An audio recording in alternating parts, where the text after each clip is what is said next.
Delhi cantonment road पे रात को अगर कोई तुमसे लिफ्ट मांगे, कभी अपनी कार मत रोकना, क्योंकि राहुल ने रोका था और उसने जो देखा उसके बाद वो कभी नॉर्मल नहीं हो पाया। राहुल एक सिंपल सा मिडिल क्लास लड़का था। वो पालम में अपने छोटे परिवार के साथ रहता था। पापा रिटायर्ड थे और माँ घर संभालती थी और उसकी छोटी बहन स्कूल में थी। पापा की तबीयत काफ़ी ख़राब होने की वजह से उसने छोटी ही उम्र से स्कूल ख़त्म होते ही उसने कमाना स्टार्ट कर दिया। दिन में ऑफिस जाता था और रात में फिर लौट के छोटी बहन को पढ़ाता भी था। घर का खर्चा इतना बढ़ गया था, पापा मेडिसिन का खर्चा, बहन की फ़ीस का खर्चा और ऊपर से लोन का प्रेशर, कि अब उसने ओवर टाइम भी काम करना स्टार्ट कर दिया था। उसके लिए लेट काम करना कोई चॉइस नहीं थी, उसकी मजबूरी थी। बट उसको क्या पता था, उसके इस डिसीज़न की वजह से वो अब ज़िंदगी भर रिग्रेट करेगा। जब उसकी माँ को पता चला तो उन्होंने बहुत डांटा, बहुत मना किया, बेटा हम इतने गरीब नहीं हैं, लेट काम करना छोड़ देना, मैं बाहर काम कर लूँगी, बट उस रोड से आना छोड़ दे। बहुत कहानियाँ सुनी हैं मैंने, वहाँ से जो जाता है वो लौट के नहीं आता। जिसने भी उस औरत को देखा है ना, वो कभी लौट के नहीं आया। वो औरत उसे अपने साथ ले गई। वो इंसान गायब ऐसे हो गए जैसे कि धरती निकल गई हो। और बाकी जो लौट के आए वो कभी अपने होशाबाज में नहीं थे। क्या माँ, 2 दिन से ओवर टाइम कर रहा हूँ, कुछ नहीं हुआ, देखो अभी भी ठीक यहीं पर ज़िंदा खड़ा हूँ। और ये सब ना सिर्फ अंधविश्वास होता है, ऐसा कुछ नहीं होता, ये सब बस फिल्मों में ही होता है। माँ सुनो, ऐसा कुछ नहीं है और मैं ध्यान रखूँगा, ठीक है? बस थोड़े दिन जॉब करूँगा, जब तक लोन ना उतर जाए, उसके बाद मैं छोड़ दूँगा और जल्दी घर भी आ जाऊँगा। इतना टेंशन मत लो, बस थोड़े दिन की बात है, उतना वेट कर लो। और ऐसे बोल के वो जॉब के लिए निकल जाता है। उस रात भी राहुल ऑफिस से लेट निकलता है, ऑलमोस्ट 12 बज चुके थे। उसने फ़ोन चेक किया तो माँ की 3 मिस कॉल्स थी। तो उसने कॉल बैक किया और बोला, मम्मी सो जाओ, मैं बस 20 मिनट में पहुँचने वाला हूँ, ठीक है? बस 20 मिनट लगेगा, ज़्यादा टाइम नहीं लगेगा, मैं अभी रास्ते में हूँ, ठीक है? आप सो जाओ तब तक। बट उसकी माँ ने फिर से बोला, बेटा देख, तू 1 घंटा लगा ले भले, पर तू उस रास्ते से नहीं आएगा, सुन रहा है ना? उस रास्ते से नहीं आना है तुझे, साफ मना कर दिया मैंने। हाँ माँ ठीक है, नहीं आऊँगा, चिंता मत करो, आप सो जाओ। राहुल पूरा टायर्ड था, 2 दिन से वो ठीक से सो भी नहीं पा रहा था। सुबह जॉब पे जाता, रात को ओवर टाइम करके 1 बजे तक घर आता। 2 दिन से वो ठीक से सो भी नहीं पा रहा और ऊपर से इतने घंटे काम करके इतना थक जाता कि कल तो उसने डिनर तक स्किप कर दिया।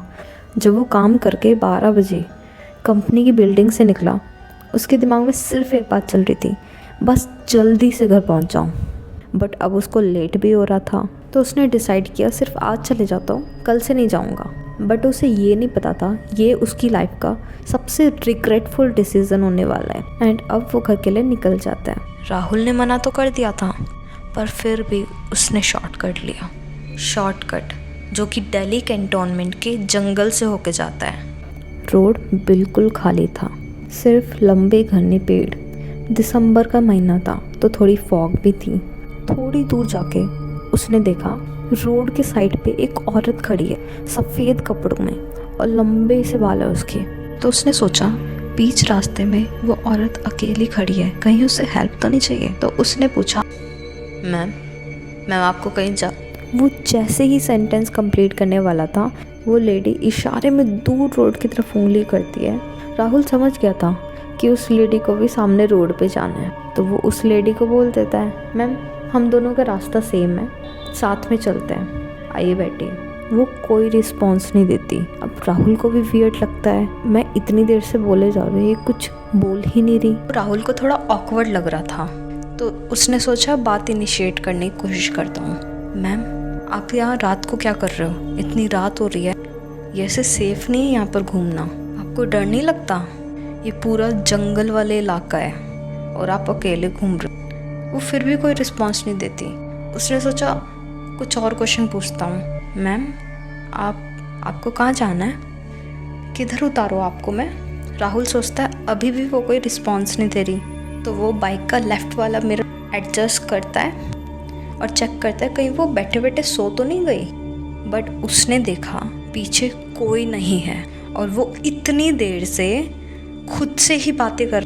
उसने एकदम से ब्रेक लगाया एंड पीछे मुड़ के देखता है, उसकी बाइक पे तो क्या, दूर रोड तक भी कोई नहीं था। वो सोचता है ये क्या हो रहा है, मैं हेलुसिनेट कर रहा हूँ क्या? बट मैंने तो वो औरत को देखा भी था, मुझे तो पूरा हुलिया मालूम है उस औरत का, ऐसे कैसे हो सकता है ये? फिर उसने सोचा शायद मैं इतने दिनों से सो भी नहीं पा रहा, इसलिए शायद हेलुसिनेट करने लगा हूँ, मुझे कुछ भी दिख रहा है, बस जल्दी से घर पहुँच जाऊँ, फिर सो जाऊँगा, फिर कल का ब्रेक ही क्यों ना लेना पड़े, मैं थोड़ा रेस्ट करूँगा अब। फिर वो राइट लेग से बाइक को किक स्टार्ट करता है। जैसे ही वो सामने रोड पे देखता है, उसके सामने वही लेडी थी बट खून से लथपथ। फिर उसकी नज़र जैसे ही पैरों पे गई, उसके पेट से नीचे का शरीर ही नहीं था। राहुल के हाथ पैर ठंडे पड़ गए थे, वो पूरी तरह से कांप रहा था, उसके हाथ शिवर कर रहे थे। अब उसको यकीन हो गया था जो भी कुछ पहले हुआ वो वहम तो नहीं था, वो सब सच था। वो औरत जो भी है जिंदा तो नहीं है वो। उसने एकदम से आंखें बंद करी, फिर वो जब आंखें खोल के देखता है वो लेडी गायब हो जाती है। वो मन मन में खुद को कोसे जा रहा, मैं यहाँ क्यों यहाँ आया, मैं दूसरे रोड से चले जाता, बट अब क्या ही कर सकते हैं। बट क्योंकि उसके हाथ बहुत ज़्यादा कांप रहे थे, वो फास्ट बाइक चला ही नहीं पा रहा था, बट वो स्लो भी नहीं चला सकता था। अब उसको डर लग रहा था कहीं वो आ ना जाए फिर से। तभी उसकी नज़र जाती है राइट साइड के मिरर में, वो लेडी हाफ बॉडी के साथ उसके पीछे उसी की बाइक की स्पीड के साथ भाग रही थी।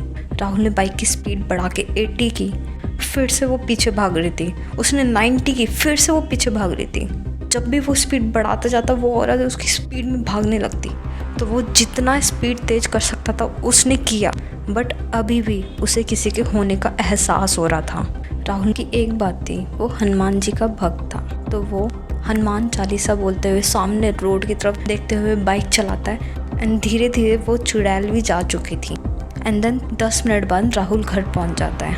अब राहुल इतना डर गया था, वो घर पहुंचने के बाद भी हनुमान चालीसा बोले ही जा रहा था। उसकी मम्मी पूछती भी हैं, बेटा लेट कैसे हो गया, खाना लगाऊं? वो किसी भी सवाल का आंसर नहीं देता, विस्पर करके हनुमान चालीसा बोले जा रहा था। बेटा तो उस रास्ते से तो नहीं आया ना? बट जैसे ही वो ये सुनता है वो और तेज हनुमान चालीसा गाए जा रहा। उसको कुछ खाने का, कुछ पीने का किसी का मन नहीं था। अपनी माँ को बोलता है, मम्मी सो जाओ, मैं खा के आया हूँ, और ऐसे बोल के वो सोने चला जाता है। उसने कपड़े भी चेंज नहीं किए थे, वो सीधा बेड पे जाकर करवट में लेटता है एंड अपने घुटने को अपने चेस्ट के पास रख के पूरी रात वो हनुमान चालीसा ही बोलता है। 10 बार, 20 बार, 30 बार वो हनुमान चालीसा ही बोलता रहता है। सुबह होते उसकी माँ उठाने आती है, बेटा तू उठा नहीं अभी तक, लेट नहीं हो रहा तुझे ऑफिस के लिए? बट वो कुछ आंसर नहीं करता, कुछ ना कुछ विस्पर कर रहा था वो धीरे धीरे। उसकी माँ उसका कंबल हटाती है और जैसे ही राहुल की हालत देखते हैं वो बहुत डर जाती है। उसकी आंखों के नीचे इतने बड़े काले गड्ढे हो गए थे जैसे कि वो पूरी रात ना सोया हो, और वो हनुमान चालीसा धीरे धीरे बोले ही जा रहा था। उसकी माँ पूछते है, बेटा तू ठीक है? वो सर पे हाथ रखती है और पता चलता है राहुल को बहुत तेज फीवर है। फिर वो राहुल को खींच के लेके जाती है और डॉक्टर के पास और दवाई दिलवाती है। रिपोर्ट में सब ठीक था, तो डॉक्टर ने उसको बस बुखार कम करने की दवा दी और भेज दिया। जब वो क्लिनिक से निकल रहे थे बाहर, राहुल की माँ उसको साइड में लेके जाती है और पूछते हैं, सच बता बेटा, मेरी कसम खा के बोल, क्या हुआ है तुझे? एकदम से तबीयत कैसे ख़राब हो गई? तू ठीक है ना? किसी ने कुछ बोला तो नहीं तुझे? सच सच बोल, क्या हुआ है? मैं कुछ नहीं सुनूंगी अब। राहुल बहुत बार पूछने के बाद बता देता है कि वो कैसे कल दिल्ली कैंट वाले रास्ते से आया और उसने क्या देखा, वो सब बता देता है। उसकी माँ बहुत गुस्सा हो जाती है और राहुल को डांटने लगती है बहुत ज़्यादा। मैंने मना किया था ना इतनी बार, उस रास्ते से नहीं जाना, सुनता क्यों नहीं है तू? बट फिर उन्होंने देखा राहुल भी पछता रहा था अपनी गलतियों की वजह से, तो वो ज़्यादा कुछ बोलती भी नहीं है और उसको सीधा मंदिर लेके जाती है, पंडित जी के पास। वो पंडित जी बहुत फेमस है इन सब चीज़ों के लिए। मंदिर और दिनों से बहुत शांत था, अगरबत्ती की खुशबू आ रही थी एंड हल्की हल्की घंटियों की भी आवाज़ आ रही। पंडित जी ने जैसे ही राहुल को देखा, बिना कुछ पूछे ही बोले, तुम उस रास्ते से आए थे ना रात को? राहुल एकदम से फ्रीज हो गया, कांपती हुई आवाज़ में बोला, हाँ पंडित जी। पंडित जी ने आंखें बंद की और बोले वो कोई आम चीज़ नहीं है। बहुत साल पहले दिल्ली कैंटोनमेंट के उस रास्ते पे एक लड़की का एक्सीडेंट हुआ था। रात का टाइम था, इतनी सारी गाड़ियाँ गई बट किसी ने उसकी हेल्प नहीं की। वो सबसे मदद मांग रही थी, कोई गाड़ी नहीं रुकी उसके लिए। राहुल चुपचाप सुन रहा था। पंडित जी आगे बोले वो सड़क पे अकेली दर्द में मर गई। उसकी आत्मा को शांति नहीं मिली क्योंकि उसकी मौत अचानक और दर्दनाक हुई थी और वो आज भी वहीं खड़ी रहती है और हर गुजरते इंसान से मदद मांगती है। वो आज भी उस पलों को बार बार जी रही है।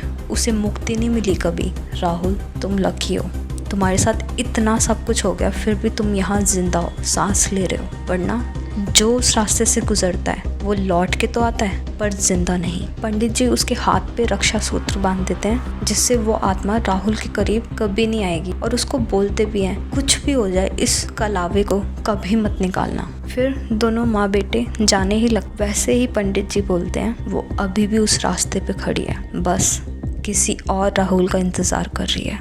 आज के लिए इतना ही। स्टोरी पसंद आई हो तो लाइक करो, चैनल को सब्सक्राइब करो और आपके साथ भी ऐसा कुछ इंसिडेंट हुआ है तो ईमेल पे अपनी स्टोरी बता सकते हो। तब तक के लिए बाय बाय।